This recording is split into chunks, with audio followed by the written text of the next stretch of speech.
அனைவருக்கும் வணக்கம். எப்போதோட இன்னைக்கு நம்ம ரொம்ப ஒரு சோகமான நிலையில தான் நம்ம பேசக்கூடிய ஒரு சூழ்நிலை இருக்குது. என்னன்னு பார்த்தீங்கன்னா, இன்னைக்கு நம்ம சமகாலத்துல எல்லாராலையும் புறக்கணிக்கப்பட்ட ஒரு சமூகம் இருக்குது.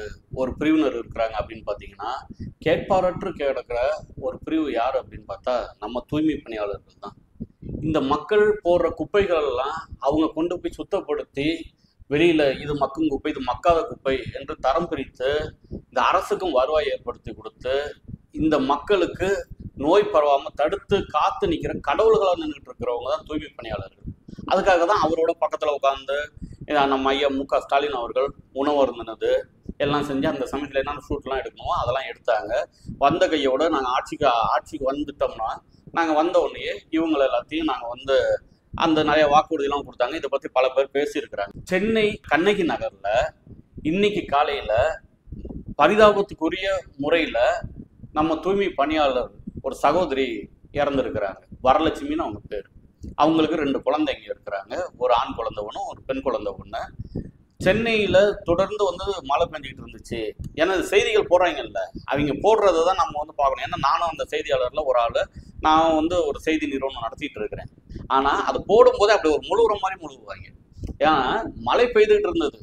அந்த மழை பெய்த அந்த தண்ணியில காலை வச்சு வேலைக்கு போகும்போது இந்த வரலட்சுமி இறந்துட்டாங்க அப்படிங்கிறது இன்னைக்கு செய்தியா இருக்குது. அதுக்கு அமைச்சர் வந்திருந்தாரு, மா சுப்பிரமணியம். அவர் நிறைய பேசியிருந்தாங்க. இவங்க வந்துட்டு அமைச்சர் சொல்றாருங்க, அவருக்கு இன்னைக்கு இப்ப ஃபிளைட்டுக்கு டைம் ஆயிடுச்சான். அதனால அங்க போறாராம். போயிட்டு இந்த மக்கள்கிட்ட யாரு தவறு செய்தார்களோ அது தப்புக்கெல்லாம் சப்பெல்லாம் கட்டலையாம். சப்ப கட்டலாம் நான் கட்டல, ஆனா நான் இதை நடவடிக்கை எடுக்கிறேன் அப்படிங்கிறாங்க. நம்ம என்ன கேட்குறோம்னு வச்சுக்கோங்களேன், இந்த மக்கள் செய்த பாவம் என்ன, அவங்க செய்த பிழைகள் என்ன, இன்னைக்கு நடந்த தவறு என்ன அப்படின்னு பார்த்தீங்கன்னா, அந்த மக்கள் இவங்க சொன்னதை நம்பி வாக்கு செலுத்தினாங்கல்ல, அது மட்டும் தாங்க இங்க தவறு நடந்திருக்குது. இன்னைக்கு அந்த பெண் போறாங்க. போகும்போது அங்க அந்த சோழிங்கநல்லூர் அந்த பகுதியில கண்ணகி நகர்ல தேங்கி தண்ணியில மின்சாரம் பாய்ந்திருக்கு. அதுக்கு முன்னாடி மணிகண்டன்ங்கிறவர் 19ஆம் தேதியே அந்த பையன் ஃபோன் பண்ணி சொல்லியிருக்கிறான், கம்ப்ளைண்ட் கொடுத்துருக்கிறான். 2 முறை கம்ப்ளைண்ட் கொடுத்துருக்கான். அங்க ஆடியோவை அண்ணன் சீமான் அவர்கள் காட்டுறாங்க.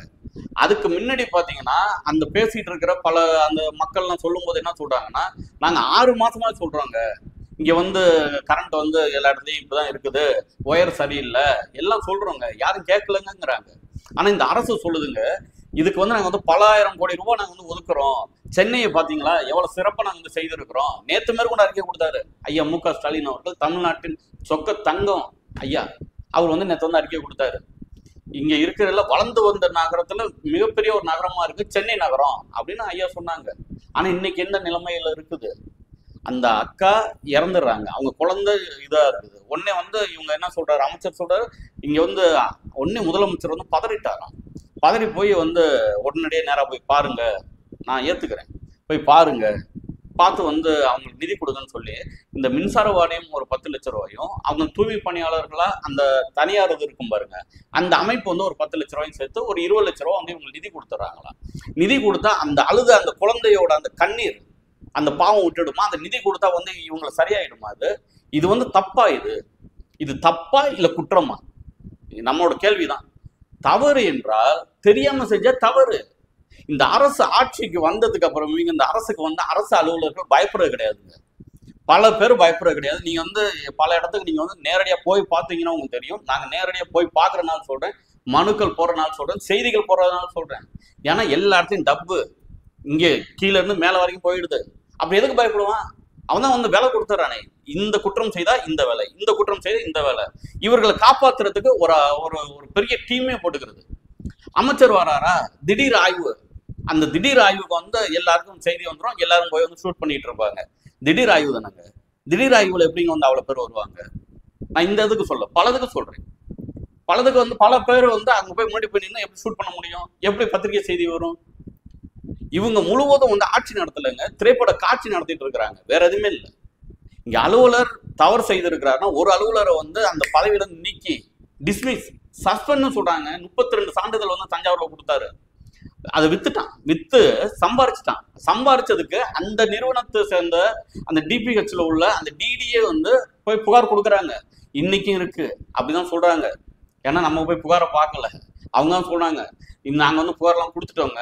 யார்கிட்ட கொடுத்தீங்க அப்படிங்கும்போது தான் கிரைம் பிரான்ச்சில் நாங்கள் வந்து கொடுத்துட்டோம் அப்படின்னு வந்து சொல்றாங்க. ஆனா கிரைம் பிரான்ச்சில் கொடுத்துட்டுன்னு சொன்னதுக்கு அப்புறமும் நாங்க வந்து நான் செய்தி எடுத்து நான் தான் கண்டுபிடிச்சிட்டு விட்டுறேன். சரி நடவடிக்கை எடுத்துட்டாங்க, சஸ்பெண்ட் பண்ணிட்டாங்கன்னு.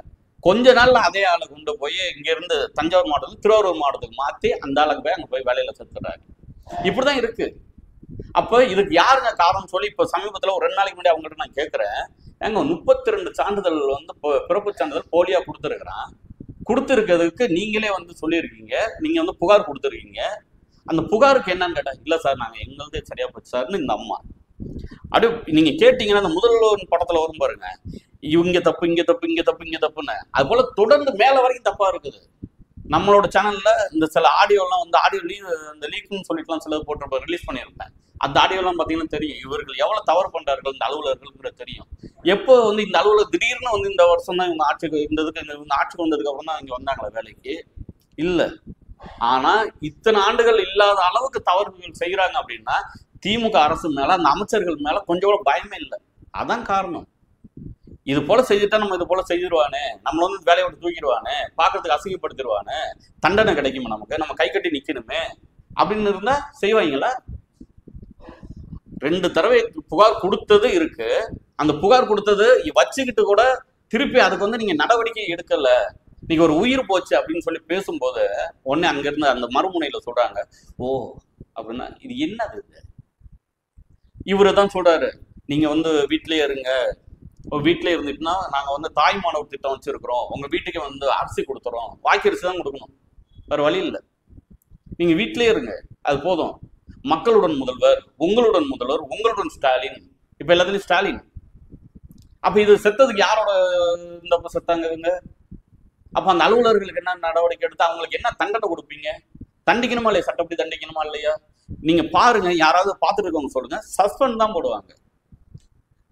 போடுவாங்க, மன்னிப்பு கடிதம் எழுதுவாங்க, அதுக்கு ஒரு கமிட்டி போடுவாங்க. அதை தவிர வேற எதுவுமே கிடையாது. ஏன்னா எல்லா இடத்துலையும் நான் சொல்றேன், ஒரு தவறுக்கு வந்து நடக்குது, எவனோ வந்து பயப்படவே மாட்டாங்க, குற்றத்துக்கு வந்து அஞ்ச மாட்டேங்கிறான்னா அப்ப அதுக்கு என்ன காரணம்னா தலைமை சரியில்லைன்னு காரணம். அது தலைமை சரி இருந்துச்சுன்னா இவங்க ஏன் இப்படி பண்றாங்க? இன்னைக்கு அந்த குழந்தைகள் தாய் இல்லாம நிக்கிறாங்களே, இவங்க கொடுக்க 20 லட்சம் ரூபாய், அந்த பிள்ளைகள் வந்து தனியார் பள்ளியில படிக்கிறாங்களா, அந்த பள்ளி செலவை வந்து இந்த அரசு ஏத்துக்குதான். அரசின் பள்ளிக்கூடம் சரியில்லைன்னு சொல்லி போய் தனியார் பள்ளிக்கூடத்தை படிக்குது, அதை வந்து அரசு ஏத்துக்குது, ரைட்டு. இதே வந்து முதலமைச்சர் குடும்பத்திலேயோ இல்ல அமைச்சர்கள் குடும்பத்திலேயோ திமுகவுக்கு யாரோ ஒரு முக்கியமானவர்கள் குடும்பத்துல இது போல ஒரு மரணம் நடந்திருந்தா, ஏன் இங்க ஐயா மூகா முத்து அவர்களின் மரணம் நடந்துச்சு, அது போல சமயங்கள்லாம் அமைச்சர்கள்லாம் இப்பதான் வந்து அடுத்தடுத்த கூட்டத்துக்கு போனீங்களா? அவங்க குடும்பத்திலேயே பக்கத்திலேயே நிக்கல, சின்ன குழந்தைய பறி கொடுத்துட்டு அங்க வந்து ஐயா முக ஸ்டாலின் அவர்கள் நின்னாப்புல தவறா நிக்க கூடாது. அது போல நீங்க எல்லாம் வந்து அவங்க கையை பிடிச்சி நிக்கல. இப்படி பேசினாதான் புரியுது உங்களுக்கு. சின்ன குழந்தை நின்றுகிட்டு இருக்கிறா, அவங்க அப்பாவால வேலைக்கு போக முடியாது. இப்ப என்ன இவர் சொல்றாரு, அந்த ஜி ரவி அவர்களுக்கு இந்த நிறுவனத்துல, இந்த ஒப்பந்த நிறுவனத்திலே ஏதோ ஒரு சூப்பர்வைசர் மாதிரி நாங்க ஒரு வேலை போட்டு கொடுத்துட்றோம் அப்படின்னு இந்த அமைச்சர் அவர்கள் சொல்றாங்க. இது திமுக இப்படி. இனிமே திமுகவுக்கு டிவி கேக்கு தான் போட்டின்னு நம்புறேன் ஒரு ஆளு. இதுக்கு முன்னெல்லாம் வந்து அந்த ஆள்லாம் வந்து நம்ம வந்து அந்த அளவுக்கு பேசினது கிடையாது. எப்பவுமே நம்ம தம்பி, நம்ம உறவுன்னு தான் பேசியிருக்கிறோம். மிக கேவலமான ஒரு மனுஷன் யார் அப்படின்னு பாத்தீங்கன்னா விஜய் அவர் தான். விஜய் தான் கொஞ்சம் கூட அறிவு இல்லாம, முட்டாள்தனமா, எதுவுமே இல்லாம, ஒரு சொந்த புத்தியே இல்லாம ஒருத்தன் கட்சி ஆரம்பிச்சிருக்கிறான்னா அது விஜய் மட்டும்தான். இது போல வேற யாரும் நான் கட்சி ஆரம்பிச்சு நம்ம படிச்சதும் இல்லை, பார்த்ததும் இல்லை. சும்மா சீனூர் வீடு இருந்திருக்காங்க சார் இவ்வளவு நாள். ஏன் தெரியுமா சொல்றேன்? அண்ணன் சீமான் அவர்கள், நான் இப்ப பேசும்போது மணி 7, இப்ப 5 மணிக்கு தான் 2 மணி நேரத்துக்கு முன்னாடி போய் அங்க போய் அந்த வீட்டுல வரலட்சுமி அவர்களின் வீட்டுல இரங்கல் தெரிவிச்சிருக்காங்க. அந்த இடத்துல வந்து அஞ்சலி செலுத்தி இருக்கிறாங்க. நல்லவங்களோ கெட்டவங்களோ இந்த காரணத்துக்கு யார் காரணமோ, ஆனா அவர்கள் மேற்கொண்டு அமைச்சர் அனுப்பி இருக்கிறாங்க. இந்த அரசின் சார்பாக அமைச்சர் வந்து காலையிலேயே வந்துடுறாரு, திமுக காரவங்க. ஆனா பல கட்சியில இருந்து வராங்க. இந்த நிமிஷம் வரைக்கும் விஜய் அவர்கள் அதுக்கு ஒரு அறிக்கை கொடுத்தாப்புல வரவே இல்லை. ஆனா ஒரு அறிக்கை வந்து 5:34 ஒரு அறிக்கை வந்து விஜய் சார்பா ஒரு அறிக்கை வந்து கொடுத்துருக்காங்க. அது என்னதுக்கு தெரியுமா அறிக்கை? மனசு ரொம்ப அப்படியே மகிழ்ந்துட்டாப்லையா.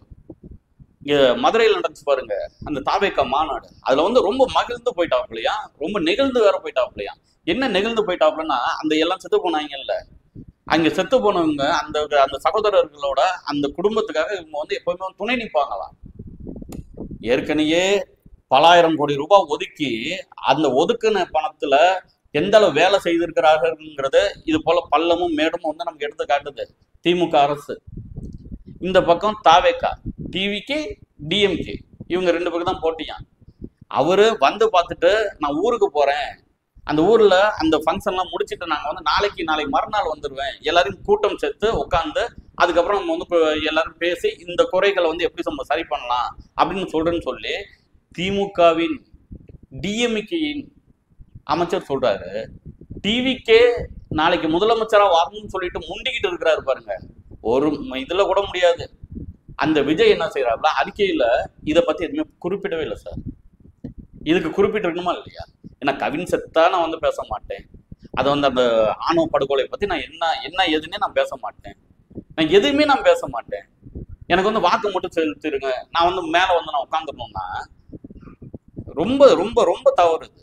இதை பார்த்துருக்க நீங்க முடிவு பண்ணிக்கங்க. இந்த பக்கம் டிஎம்கே, இந்த பக்கம் டிவிகே, நடுப்புற ஒருத்தன் மக்களுக்காக ஒருத்தன் ஓடி ஓடி உழைச்சிட்டு இருக்கிறான் சீமான்னு, நாம் தமிழர் கட்சின்னு. அந்த பிள்ளைகள் தான் அவங்க கூட எப்பவுமே நிற்கிறாங்க. இன்னைக்குன்னு இல்லை, என்னைக்கு கஷ்டப்பட்டு இந்த மண்ணில் யாருன்னாலும் அந்த கஷ்டத்தை துடைக்க முடியும் கண்ணீர் வடிக்கிற ஒரு பிள்ளைகள் இருக்கிறாங்கன்னா அவங்க நாம் தமிழ் கட்சி பிள்ளைகள் தான், அண்ணன் சீமானின் தம்பிகள் தான், அண்ணன் சீமான் தான். இப்போ 2026 தேர்தலை பத்தி தானே சிந்திக்கிறாங்க எல்லாம். அடுத்த தலைமுறை பத்தி என்ன எதுன்னே அவங்களுக்கு தெரியலையே. இப்ப பாருங்க, இந்த ஊடகங்கள் மேற்கொண்டு என்ன பேசுறாங்க, அந்த விஜய் வந்து அப்படி பேசிட்டாப்புல, அதுக்கு இந்த அர்த்தம் இருக்கு. ஒரு படத்துல இப்படி ஒண்ணு மூணுனா ஒரு அர்த்தம்னா அவனுங்களா பேசிக்குவாங்க, உன்னை இப்படி காட்டுவான், உன்னை அதுக்கு ஒரு அர்த்தம் சொல்லுவானுங்க, உன்னை இப்படிமா அதுக்கு ஒரு அர்த்தம் சொல்லுவானுங்க. அவனுக்கு என்னன்னே தெரியாது, அவனா சும்மா இப்படி சொல்லியிருப்பான், அதுக்கு ஒரு அர்த்தம் சொல்லுவாங்க. அது போலதாங்க விஜய் பேசுனதுக்கெல்லாம் அர்த்தம்லாம் வந்து கேட்கணும்னு அவசியம் இல்லை. இப்போ போய் நீங்க வந்து தனியா உட்கார வச்சு விஜய் கேளுங்க. இல்லை வேற வந்து சூர்யா சொல்றா 6 மணிக்கு மேல ஆனா அவர் வந்து பேச மாட்டார் அப்படின்னு சொல்லிட்டு அவர் என்னதான் அவதூறுகளா பேசிட்டு இருந்தாலும் நம்ம அதை பத்தி நம்ம வந்து சொந்த வாழ்க்கைக்குள்ள போக விரும்பல. ஆனா நீங்க அவர்கிட்ட கேளுங்கல்ல, அவர் அதுக்கு என்ன சொல்றாருன்னு பாருங்களேன். இந்த குற்றம் நடந்திருக்கு பாருங்க, இந்த குற்றம் வந்து அசட்டையால் மரணம்ங்கிறது. ஒரு மரணம் ஏற்படும் அப்படின்னா உங்களுக்கு வந்து தெரியாது, ஆனா வந்து இவங்க அஜாக்கிரதையா இருந்தாங்க, அசால்ட்டா இருந்துட்டாங்க. அந்த அசால்ட்டா இருந்துட்டா அது வந்து அசட்டையால் மரணம் அப்படின்னு சொல்லி சட்ட புத்தகம் சொல்லுது. அந்த சட்டம் என்ன சொல்லுது, BNS 106(2)லையும் இவங்களுக்கு வந்து தண்டனை கொடுக்கணும்னு சொல்லுது. ஆனா இந்த அரசு என்ன சொல்லுது, தப்பு நாங்க வந்து அதெல்லாம் வந்து இது தப்ப கட்டலாம், நாங்களாம் கட்டல, நாங்க வந்து வந்த ஊருக்கு போயிட்டு வந்து நாங்க வந்து பேசிக்கிறோம். அவரு திமுக காரு, டிவிகே காரு, இவர் வந்து என்ன சொல்றாருன்னு வச்சுக்கோங்க, இவர் வந்து டிவிகே போறேன்னு சொல்றாரா இல்லை என்னன்னு தெரியல, இப்படி பேசிட்டு இருக்கிறாங்க. இப்ப அறிக்கை கொடுத்துருக்குறாங்க. அப்ப நம்ம பார்க்கணும் என்ன செய்யணும், மக்கள் கூட நிக்கிற அண்ணன் சீமானுக்கு வந்து நம்ம வந்து எப்பவுமே நிக்கணும். இந்த குழந்தைகளுக்கு நாங்க எங்களோட ஆட்சி நாங்க வந்துரும்ன்ற நாங்க வந்து முழுமையா நம்புறோம். ஏன்னா இந்த தூய்மை பணியாளர்கள் அத்தனை பேரும் இப்ப நம்ம பக்கம் வந்து பார்க்க ஆரம்பிச்சுட்டாங்க. அந்த மக்கள் வந்து ரொம்ப கஷ்டப்படுற மக்கள், அவங்களுக்கு பெருசா எஜுகேட்டர்லாம் ஒன்றும் பெருசாலாம் தெரியாது. இப்போ இங்க தஞ்சாவூர் மேற்கொண்டு எடுத்துக்கிட்டீங்கன்னா, நம்ம தூய்மை பணியாளர் ஒப்பந்த தூய்மை பணியாளர்களுக்காக நான் பேசினதுக்காக எனக்கு ஒரு வழக்கு இருக்கு.